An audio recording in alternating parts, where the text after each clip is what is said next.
I'm Larry Weidinger. I live in Three Forks, Montana. I currently work for T-Mobile as an operations manager. Originally born in Bozeman, moved around a lot. Went and did some stuff for the Army, lived in Washington for a while, and finally got back home to Montana, which is my roots.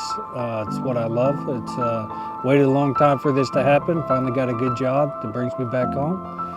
And I've been in the Army now close to 29 years.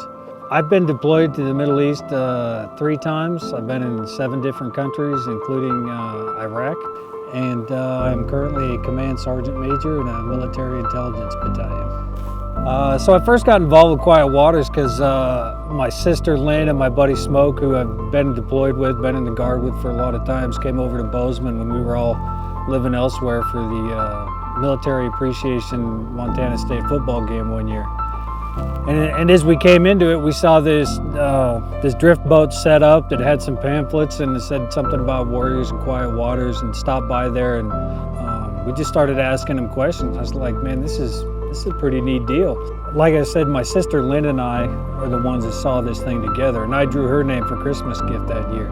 She's pretty difficult to buy for, so I just thought that I'd donate money in her name to this organization. I don't know, I was there like 10 minutes or so and talked to 1 or 2 people. And I said, hey, how can I get involved with this outfit? We went down to, stayed at this ranch place. There were 6 active duty Marines there. And there was this one cowboy from El Paso, Texas. And I says, that's the guy I want to be with. But I found out he was a gunny sergeant, and I was an E7 in the Army at the time, Sergeant First Class. And he hopped in the Cadillac behind me, and we just went down and hit it off. And the next day they gave us our assignments where we got paired up with them, because I was a companion, and me and Nick were paired up as warrior and companion, and just had a great time. But you know, there was 6 Marines. There was 1 E7, a major, a lieutenant, and a couple of PFCs. And you know, the Marines, they can be pretty regimented on rank and all that kind of stuff. But by the end of it, man, those guys were all sharing stories, calling each other by their first name. And that took like 4 days for that major to even contemplate thinking about doing. But by the end of the night, we're all sitting around the fire ring after the sayonara dinner. And that major opened up about the deep, dark places that he'd been.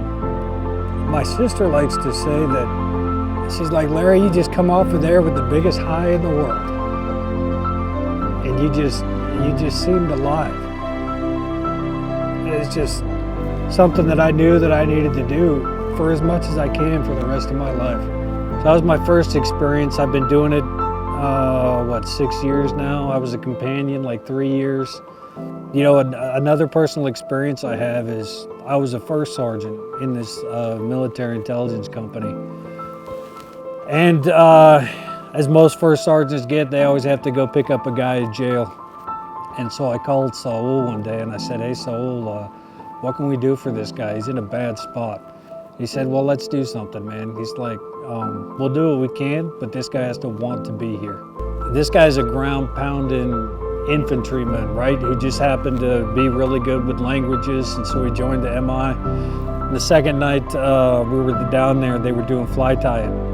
And he was like, do I have to go? I said, well, you know, try it, why not? You know, you can do whatever you want down here. And so he went down there and tried it, and by the end of that night, he was all like, hey guys, can we tie one more? Hey guys, can we do this? Hey, can I have these scraps? And he picked up all the scraps that he could and he put them in a kit, take him home. And Saul sent him a fly tying kit. And that guy went home and was tying flies with his kids. And it's the most time he'd ever spent with his kids. I volunteered for 5 years, and then I was invited to come back as a warrior. And I didn't even know what to say. It was pretty emotional for me, because I'm the type of guy who's just here to take care of Joes, right?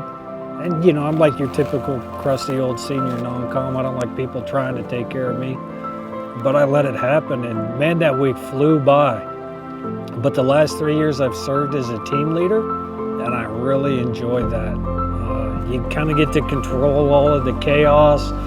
You just set people up for success, and that's really what it's about. Those guys, while they're there, as a team leader, I kind of hold a military style briefing in the morning and the night, and I put the info out, and then I just make sure that their time is enjoyable there.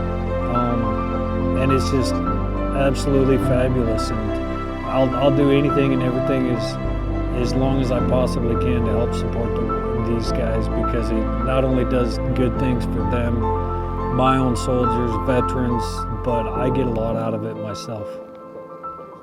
I really do enjoy being a senior non-commissioned officer.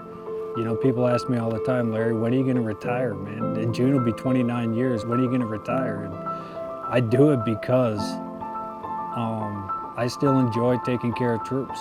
I still enjoy seeing them become better people, become better soldiers, become just better at general in life.